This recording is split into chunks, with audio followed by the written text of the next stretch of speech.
Al principio de los tiempos, el cine era mudo.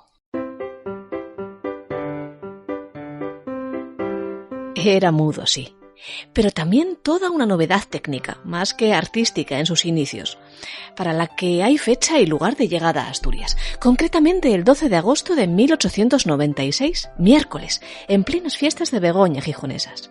Ese día, en el Teatro Jovellano se instala un cinematógrafo para el solaz del público y con recomendación por parte del comercio, que da cuenta de lo que supone el revolucionario invento. Primeramente en París, donde fue presentado por sus inventores, los señores Augusto y Louis Lumière, y más tarde en todas las capitales de Europa, el cinematógrafo es un aparato que ha tenido gran aceptación, constituyendo la constante admiración de cuantas personas tienen ocasión de presenciar los efectos en él obtenidos. En Gijón, en el Teatro Jovellanos, está presentado quizá con menos lujo que en el extranjero, pero en suficientes condiciones para poder causar la ilusión del movimiento real.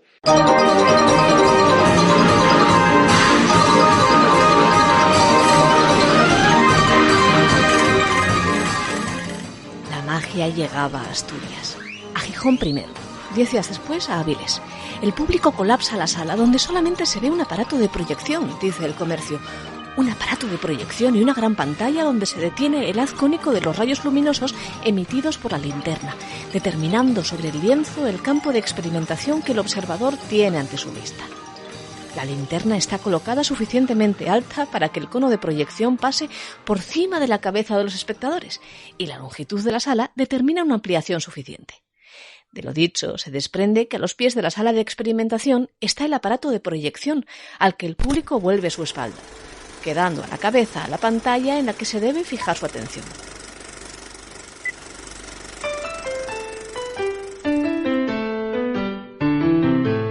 Al poner en marcha el aparato se desarrolla en la pantalla una escena cualquiera tomada de la vida real, dando la ilusión de su observación directa en esos momentos en que nuestra vida centellea algo por una acción nerviosa cualquiera que hasta nos impida distinguir los colores. Este es un inconveniente que será necesario evitar, porque es frecuentemente que las personas que presencian estas proyecciones sufran mareos que les impide seguir con el encanto que esta reproducción de la vida real hace nacer en los observadores cuya vista se ha acostumbrado a algo. Y claro, la llegada del cine a Asturias, como a todo el mundo, no solo iba a traer consigo a una legión de fanáticos del nuevo arte, que también a creadores, que aunque aquí salieron con más timidez que en Madrid, y en Madrid que en París, o en Berlín, o en Hollywood, donde la industria del cine llegó para quedarse a principios de los años 10 del siglo XX, pues los tuvimos. Eso sí, aquí no tuvimos estudios ni nada que se le pareciera, pero sí películas propias. Casi ninguna se conserva más que en los recuerdos desvaídos de un tiempo que ya supera el siglo. Pero en este podcast, servidora de ustedes, está para traerles a la cabeza lo que la memoria ya no es capaz de recuperar. Así que, ahí vamos.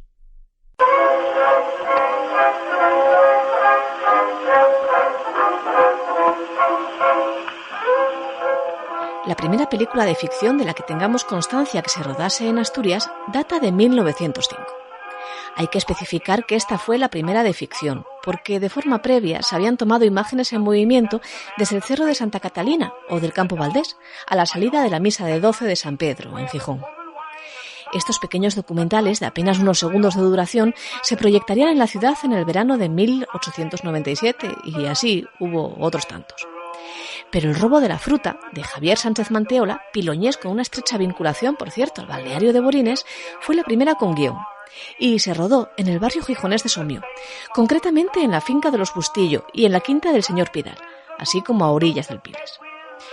Fue la primera que sepamos con guión, sí, pero no se crean que la cosa era muy intrincada, muy compleja. No, nada de eso.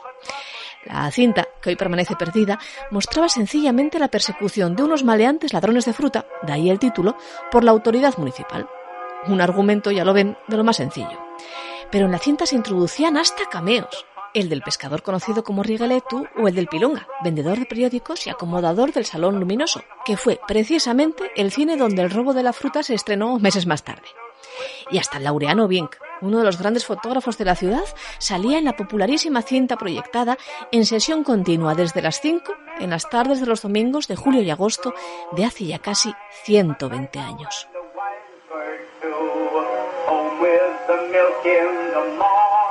Pero hacer películas era caro.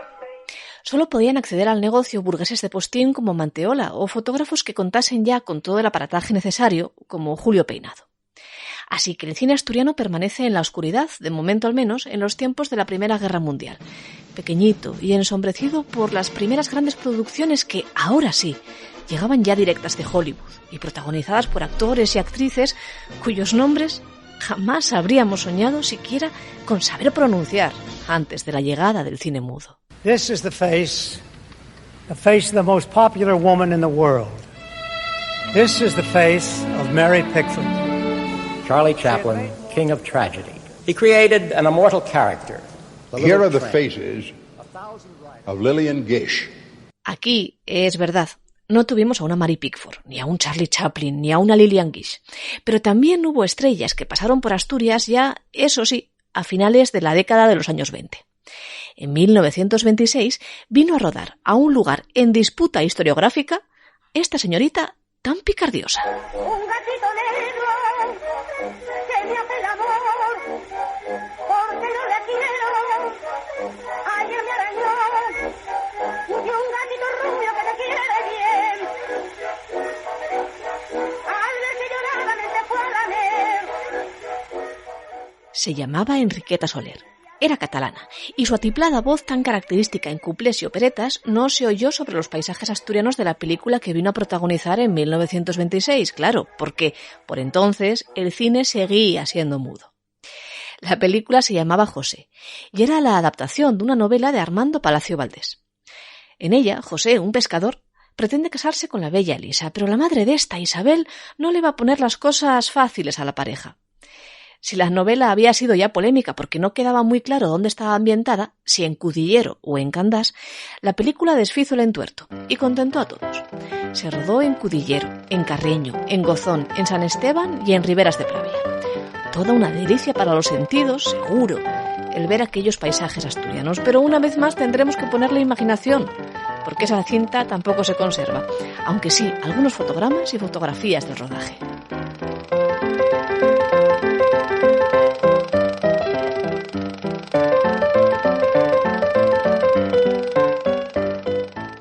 Aquel mismo año también se rodaron otras 200 en Asturias. Una, Cuento de Lobos, producida por AZ Films, que junto con Asturias Films fue la primera productora de cine asturiana.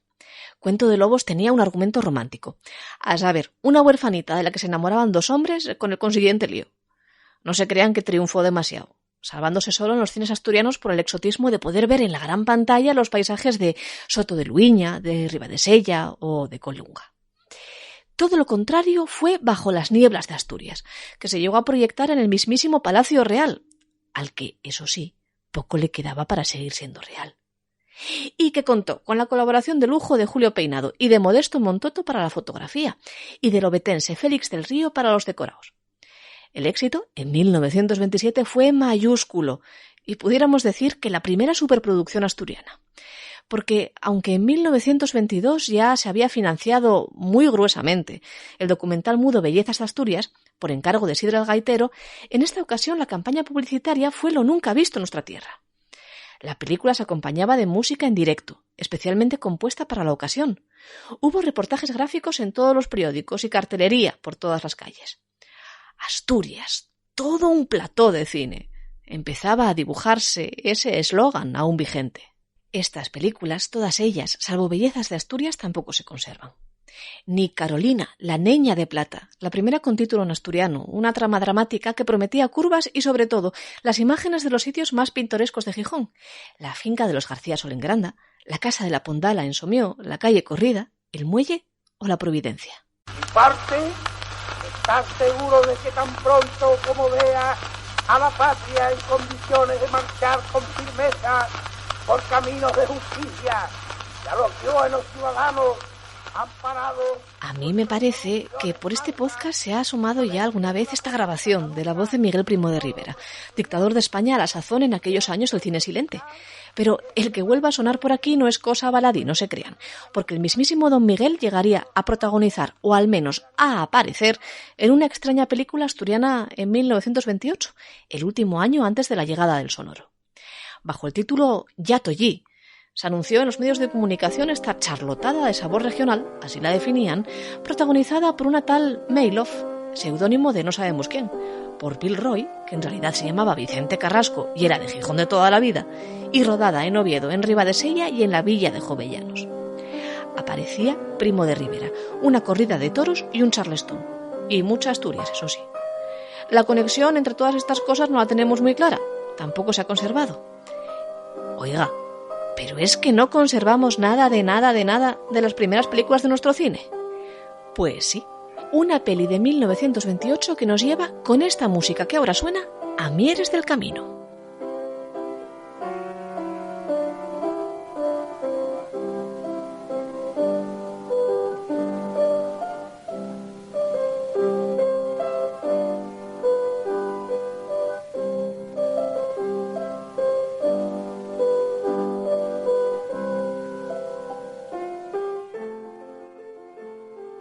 Y así se llama, en un alarde de imaginación, Mieres del Camino, dirigida por Juan Díaz Quesada y con el argumento más manido de los tiempos del cine mudo, los amores prohibidos, concretamente el de Pepina, niña bien, criada al solaz de la industria minera, que se muere de amores por Pinón, uno de los obreros de su padre, pero a la que acaban de prometer con el insoportable Ruperto, un indiano retornado de su misma condición social.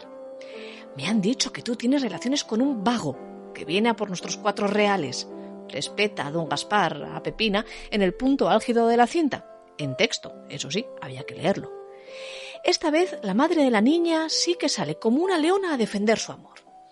Cuando yo me casé contigo, tú no tenías dinero y los 4 reales míos no te los jugaste. Vamos, un zasca en toda regla, que diríamos ahora. La cinta la pueden ver por internet, que ahí está.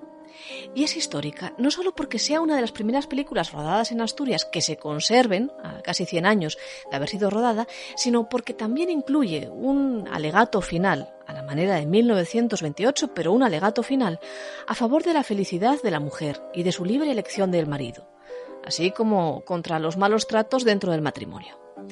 Si te hace feliz, Dios bendiga el camino de Mieres, dice don Gaspar, vestido con el traje del país. Así fue. Pero este es solo el inicio de una larga historia.